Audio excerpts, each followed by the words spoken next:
Assalomu alaykum. PM News YouTube kanali bugun sizning e'tiboringizga o'rtamiyona klublarda afsonaga aylana olgan futbolchilar haqida so'zlaydi. Bu futbolchilar kichik klublar tarixida eng chuqur iz qoldirgan, ammo turli sabablarga ko'ra ba'zilarining yirik klublarda faoliyati yurishmagan, boshqalari esa shunchaki top klublardan bo'lgan katta takliflarga qaramay o'z jamoalariga sodiq qolishgan.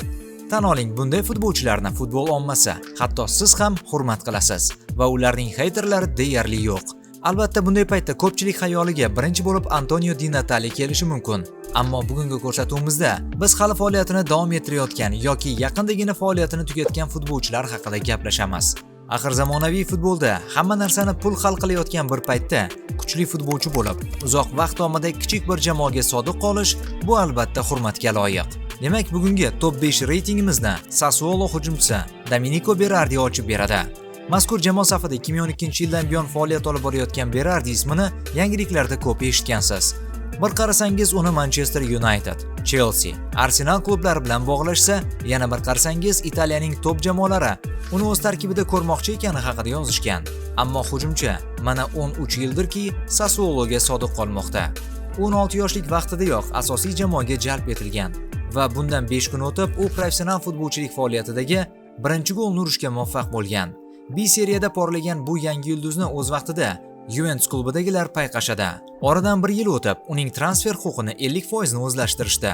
Ammo turiyliklar oxir-oqibat uning to'liq transfer huquqini sotib olishmadi. Shu sababli Sassuolo o'z futbolchining 50% transfer huquqini 10 million yevro evaziga sotib olishga majbur bo'ldi. Berardi 2013-2014-yilda Sassuoloni tarixda ilk bor A seriyaga ko'tarilishiga ham hissasini qo'shdi.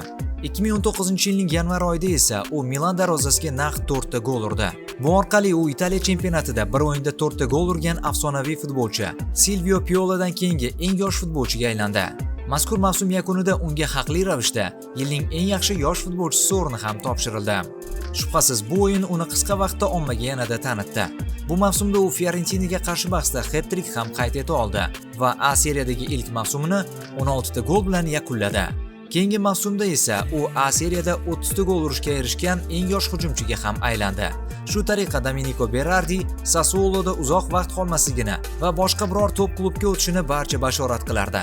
Oradan yillar o'tdi, biroq Berardi Sassuolodan ketmadi.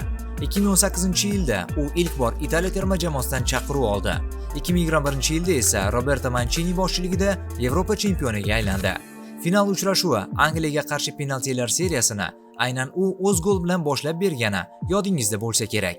U Sassuoloda uzoq vaqt qolib ketishiga sabab haqida so'ralganida shunday javob bergan: "Klub egalari meni xuddi o'z o'g'ildek ko'rishgan va klub prezidenti ham men bilan ajoyib munosabatda edi. Boshqa jamoaga ketmaganim uchun afsuslanamanmi? Ha, lekin men doimo maydonga tushishni istar edim. Sassuolodan ketmaganimning sabablaridan biri ham shunda", deydi Berardi. Domenico asli hujumchi emas, winger sifatida faoliyatini boshlagan bo'lishiga qaramay, Italiya chempionatida Andrea Belotti, Edinson Cavani, Lautaro Martinez, Mauro Icardi, Edin Dzeko va yana boshqa ko'plab mashhur hujumchilardan ko'ra ko'proq gol urishga muvaffaq bo'lgan. O'tgan mavsumda Sassuolo chempionatda 19-o'rinni egalladi va B seriyaga tushib ketdi. Biroq u jamoani tark etganicha yo'q. U klub safida yaqinda 400-o'yinini o'tkazadi. Uning hisobida 148 ta gol va 100 dan ortiq assisti bor va u bu ko'rsatkichlar bo'yicha jamoa tarixida eng yaxshi futbolchi hisoblanadi. Domenico ayni paytda 30 yoshda va uning Sassuolo bilan shartnomasi 2027-yilga qadar mo'ljallangan. Ro'yxatimizning 4-pog'onasini Galatasaray hujumchisi Wilfried Zaha davom ettiradi. Côte d'Ivoirlik hujumchi haqida gap ketganida barchaning xayoliga birinchi bo'lib Crystal Palace klubi keladi. Ha, u mazkur klubning ramzdek bo'lib qolgandi desak, mubolag'a bo'lmaydi. Zaha ilk bor 17 yoshida londonliklar safida debyut qilgan. O'shanda jamoa hali Championshipda o'ynar edi. 2012-2013-yilgi mavsumda uning jamoasi Premier Ligaga chiqayotgan paytda yosh Zaha muntazam chempionatda 6 ta gol va 7 ta assist qayd etdi. APLga chiqish uchun bo'lgan play-off o'yinlarida esa 3 ta o'yinda 2 ta gol urdi. Garchi finalda gol ura olmagan bo'lsa-da, o'z tezligi va texnikasi evaziga telbanamo o'yin namoyish etdi. U mazkur bahsda 24 marotaba muvaffaqiyatli driblingni amalga oshirdi. Bu raqam raqib jamoasining barcha futbolchilarnikini qo'shib hisoblaganda ham ko'proq edi. Zaha qo'shimcha daqiqalarda penalti ham ishladi. Aynan shu penalti Palace'ga elita yo'llanmasini va 115 million funtlik moliyaviy mukofotni olib keldi. Xullas, Zaha klubni bir necha yilga yetadigan moliya bilan ta'minladi. O'sha mavsumda Wilfried Palace'ning eng yaxshi assistenti bo'ldi va professional futbolchilar assotsiatsiyasi talqini bo'yicha Championshipning ramziy jamoasiga ham kiritildi. Ammo uni jamoada ushlab qolishning imkoni bo'lmadi. Wilfried Zaha qishda deyarli 12 million funt evaziga Manchester United tomonidan xarid qilindi. Ammo Palace muxlislari baxtiga u katta darajadagi futbolga moslasha olmadi va oradan 1 yil o'tib o'zining sobiq klubiga qaytdi. U keyingi yillar davomida jamoaning yetakchisiga aylandi. Zaha ajoyib dribling qiluvchi futbolchi. Yillar davomida maydonda ko'p marta qo'pol o'yinlarga uchradi. 2010-yillarda olib borilgan tahlillarga ko'ra, Zaha 5 yillik davrda Eden Hazarddan keyin Angliya Premier Ligasida eng ko'p qo'pollikka uchragan futbolchi bo'lgan. BBC nashri hatto maxsus maqolada hakamlardan nega bu iqtidorli Wengerni jarohatlardan himoya qilish uchun hech qanday chora ko'rilmayapti deb ham so'ragan. 2021-2022-yilgi mavsumda Zaha Crystal Palace tarixida APLda 50 ta gol urgan birinchi futbolchiga aylandi. O'sha mavsumda u jami 14 ta gol urdi. Bu uning shaxsiy rekordi hisoblanadi. Wilfried klub tarixida eng ko'p o'yin o'tkazgan va eng ko'p assist amalga oshirgan futbolchi ham hisoblanadi. Gollar soni bo'yicha esa u 2-o'rinda. 2019-yilda uning transfer qiymati 55 million yevroga qadar ko'tarildi va u dunyoning eng kuchli dribling ustalaridan biri sifatida qaralgan edi. Unga Paris Saint-Germain, Borussia Dortmund, Juventus, Barcelona kabi klublar ham jiddiy qiziqqan. Biroq Zaha Crystal Palace'da qolishni tanladi va klubga APLda munosib ishtirok etishda yordam berdi. Klub rahbariyati esa bunga javoban unga yaxshi maosh ham to'lab keldi. Faqatgina 30 yoshdan o'tgach, Zaha nihoyat murakkab qarorni qabul qildi va klubni tark etib, chet elda o'ynab ko'rmoqchi bo'ldi. Avvaliga u Galatasarayga bordi va u yerda Turkiya chempioniga aylandi. Hozir esa u Lyonda ijara asosida o'ynamoqda. Albatta, bu butunlay yangi tajriba, ammo u bu yerda avvalgidek jamoaning yetakchisi emas va Palace'dagi kabi muxlislar va rahbariyatning chuqur hurmatini his etmayapti. Zahaning terma jamoadagi faoliyatini muvaffaqiyatli bo'lgan deyish qiyin.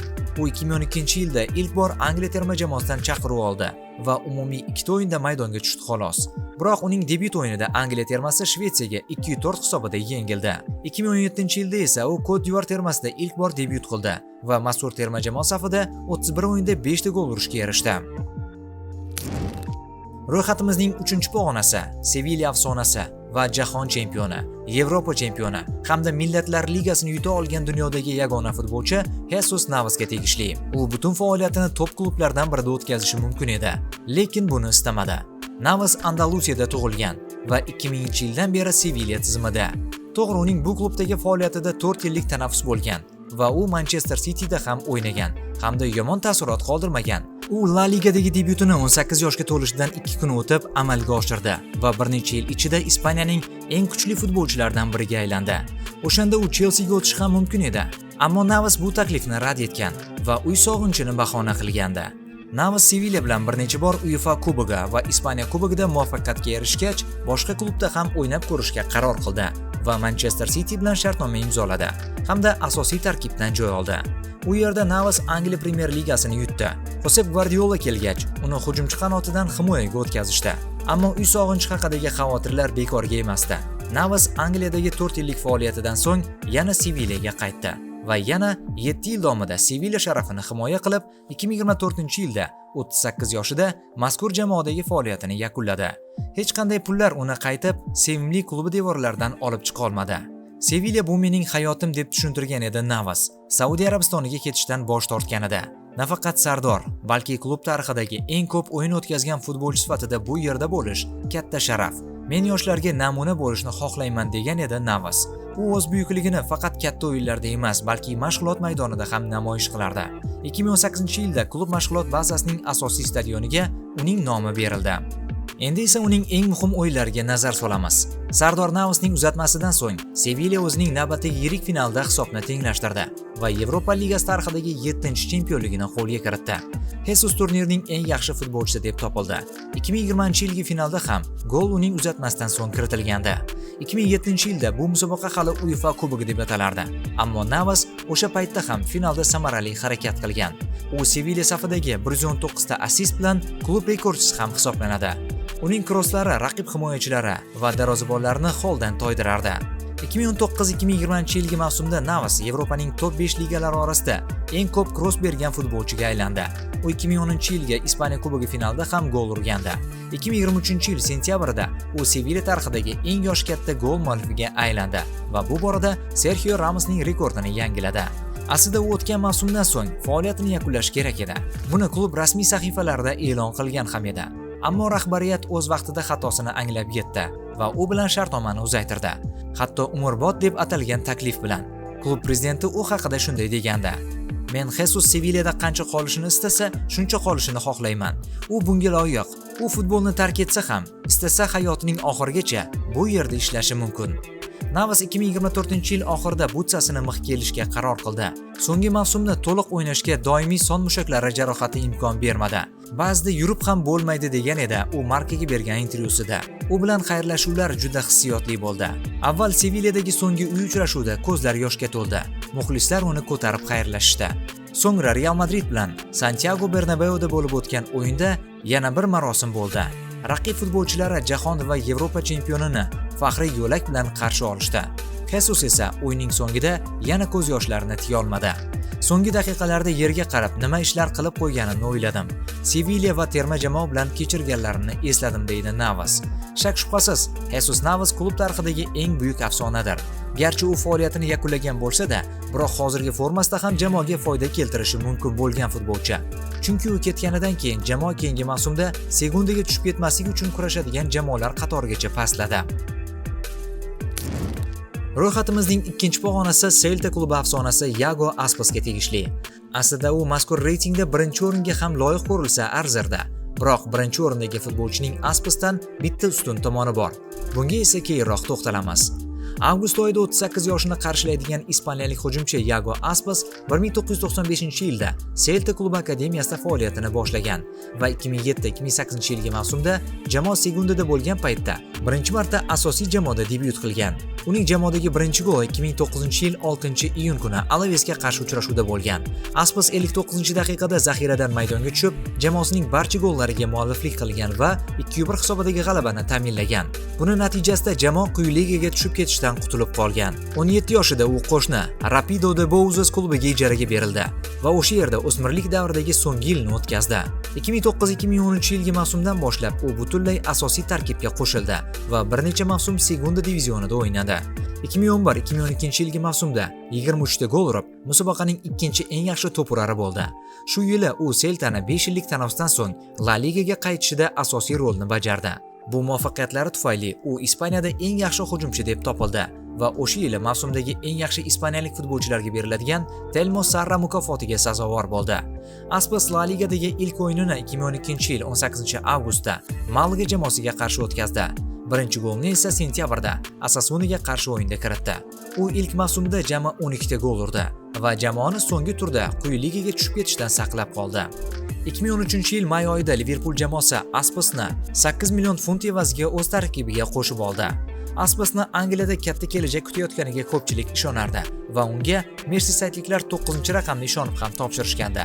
Biroq Coutinho, Sterling, Sturridge va ayniqsa diskvalifikatsiyadan qaytgan Luis Suarezning maydonga qaytishi Aspasni to'lig'icha zaxira futbolchisiga aylantirib qo'ydi. Aspas 2014-yilda Angliya Kubogida Oldham Athleticga qarshi o'yinda Liverpool safidagi ilk rasmiy golni urdi va bu gol uning Liverpool safidagi yagona goli bo'lib qoldi. Mersisaytliklar uni kelasi mavsum Sevillaga ijaraga berishdi. Aspas andalusiyaliklar safida Yevropa ligasini qo'lga kiritdi, biroq u bu jamoada baxtli emasdi. Shu sababli 2015-yil 12-iyunda Aspas Sevilladan Celtaga qaytarildi. Transfer qiymati 5 million yevroni tashkil qildi. 23-sentyabr kuni Barselonaga qarshi o'yinda u dubl qayd etdi. U Vigoga qaytgach, yildan yilga jamoaning eng muhim futbolchisiga aylanib bordi. Uning eng yorqin davri Messi va Ronaldoning eng pikka chiqqan davriga to'g'ri kelib qolganligi sababli u biroz soyada qolgan bo'lishi mumkin. Biroq u har mavsumda 20 dan ortiq gollarda ishtirok etib keldi va Telmo Zarra o'rnini naq 4 marta qo'lga kiritdi. U Celta klubining haqiqiy afsonasiga aylandi. Hozirda ham u vigoliklar safida 500 dan ortiq o'yin, 200 dan ortiq gol va 70 dan ortiq assist bilan klub tarixidagi eng yaxshi ko'rsatkich qayd etib turibdi. Uning terma jamoadagi faoliyati esa birmuncha omadsiz bo'ldi. Aspas 20 o'yinda 6 ta gol urdi. Biroq muxlislar uni Rossiyada bo'lib o'tgan mundialdagi penaltilar seriyasida Akinfeyev darvozasini ishg'ol qila olmagani bilan ko'proq eslab qolishdi. Ro'yxatimizning g'olibi Leicester tarixidagi afsona Jamie Vardy.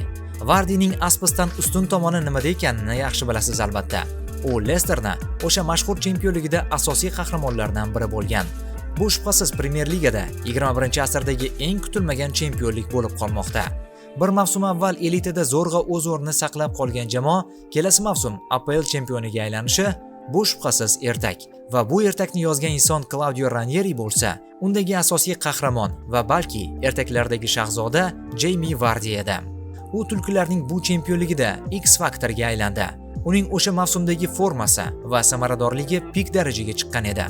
2012-yilda Angliyaning 5-divizionidan olib kelingan Vardy Premier Ligadagi ilk golini 2014-yilda Manchester Unitedga qarshi bahsda kiritdi. Bu uchrashuv hanuzgacha APLdagi eng yorqin o'yinlardan biri sanaladi. Sababi mazkur uchrashuvda Leicester 1-3 hisobida ortda qola turib, yakunda 5-3 hisobida g'alabani elib ketgan edi. O'sha bahsda jamoaning comeback qilishida ham Vardy muhim rolni bajara olgandi. Aslida Vardyning Championshipda maksimal 16 ta gol urganning o'zi ham katta natija sifatida qaralgandi. Biroq 29 yoshida u APLda to'purarlar ro'yxatida Sergio Aguero bilan teng gol urib, eng yaxshi to'purar Harry Kane'dan bittagina golga ortda qolishini kim o'ylabdi deysiz. Garchi u bu mavsumning eng yaxshi to'purari bo'lmagan bo'lsa ham, yuqoridagi hujumchilar erisha olmagan bir rekordga erisha oldi. O'sha chempionlik mavsumida u ketma-ket 11 o'yinda gol urishga muvaffaq bo'ldi va bu orqali Ruud van Nistelrooyga tegishli bo'lgan rekordni 2 o'yinga ortda qoldirdi. Bu natija hanuzgacha APLda eng yaxshi natija hisoblanadi va Guinnesslar rekordi kitobiga ham kiritilgan. U mazkur seriya qayd etgan oylarda ketma-ket oyning eng yaxshi futbolchisi ham deb topildi va bunday natijaga erishgan APLdagi 5 futbolchidan biri hisoblanadi. Bunday kuchli mavsumdan so'ng u kamida APL grantlaridan yoki chet el klublaridan katta shartnoma olish imkoniga ega edi. Hatto Arsene Wenger u bilan uchrashib uni Arsenalga ham taklif etgandi. Biroq Vardy jamoasiga sodiq qoldi va u 2025-yilgi mavsum yakunidan keyin, ya'ni 38 yoshga to'lganidan keyingina Leicesterni tark etishini ma'lum qildi. Garchi u Leicester tarixidagi eng yaxshi to'purar Artur Chandler rekordini buza olmagan bo'lsa ham, muxlislar uni butun umrga eslab qolishadi. Jamiening xarizmasi o'z maqomiga mos. Statistika ham shunga loyiq. U yaqindagina Schmeichelni ortda qoldirib, Leicester tarixida eng ko'p o'yin o'tkazgan futbolchiga aylandi. U hamon o'yinlar oldidan energetik ichimliklar ichadi va maydonga chiqadi. Haqiqiy afsona bu Vardy. Aslida bu reytingdan Leicesterning sobiq posboni Kasper Schmeichel, Everton darvozaboni Jordan Pickford, Atletik sobiq yulduzi Iker Muniain va hozirdagi yulduz Iñaki Williams, West Ham afsonasi Mark Noble va hujumchisi Michael Antonio hamda Real Sociedad sardori Mikel Oyarzabal ham joy olishga haqli edi. Biroq bu afsonalar haqida keyingi videolarimizda so'zlaymiz. Sizningcha yana qaysi futbolchilar bu ro'yxatga kirishga arziydi? Izohlarda o'z fikrlaringizni yozib qoldiring. PM News kanaliga obuna bo'lishni va futbol olamidagi eng qiziqarli kontentlarni kuzatishda davom eting.